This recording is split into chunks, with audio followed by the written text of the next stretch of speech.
በቀጣይ ደግሞ በኢህአዴግ ዘመን የነበረውን የኢትዮጵያ እግር ኳስ ታሪክ ስንመለከት ከ1983 እስከ 2011 ያለውን ጊዜ ስናይ ይህ ወቅት የኢትዮጵያ እግር ኳስ ፌዴሬሽን ከአስተዳደራዊ ችግሮች የብሔራዊ ቡድን ለአፍሪካ ዋንጫ የመቅረጽ ዘመን የቀረበት ዘመን ቢሆንም በውስጥ ሊግ ላይ ግን ጥሩ የሚባል ተፎካካሪነት የነበረበት ጊዜም ነበር። በ1997 ዓ.ም የሀገሪቱ ከፍተኛ ዲቪዥን እግር ኳስ ወደ ኢትዮጵያ ፕሪሚየር ሊግ ተቀይሮ አዲስ አደረጃጀት የተፈጠረበት ጊዜም ነበር።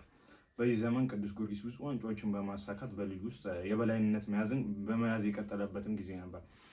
እንደ ኢትዮጵያ ቡና፣ መብራት ኃይል፣ የአሁኑ ኢትዮ ኤሌክትሪክ የምንለው እና ሐዋሳ ከተማ ያሉ ቡድኖች ጥንካሬያቸውንም አሳይተው አልፈዋል።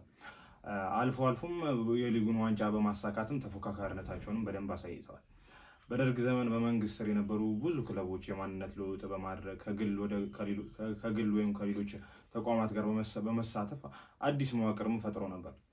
ብሔራዊ ቡድኑ በምስራቅና በመካከለኛው አፍሪካ ሀገራት በሚካሄደው የሴካፋ ውድድር ላይም ስኬታማ ጊዜ የነበረበትም ነበር።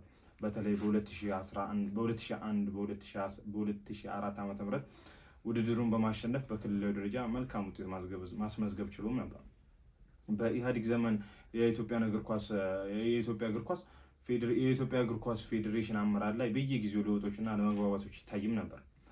በፌዴሬሽኑ አመራር ላይ የመንግስት ጣልቃ ገብነትም ነበር በሚል ምክንያት ዓለም አቀፉ የእግር ኳስ የበላይ አካል ፊፋም በሐምሌ 2008 ዓ.ም ኢትዮጵያን ከአባልነት አግዷትም ነበር።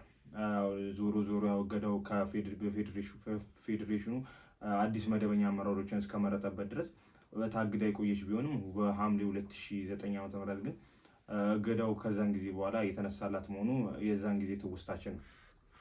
የሊጉ ተፎካካሪነትና የተጫዋቾች የደሞዝ ጭማሪን በተመለከተ ደግሞ ከ1990ዎቹ መጨረሻና ወደ 20ዎቹ መግቢያ ላይ ክለቦች የገንዘብ አቅም መሻሻል የታየበት ፉክክርም የጨመረበት የተጫዋቾች የደሞዝም የጨመረበት ጊዜም ነበር።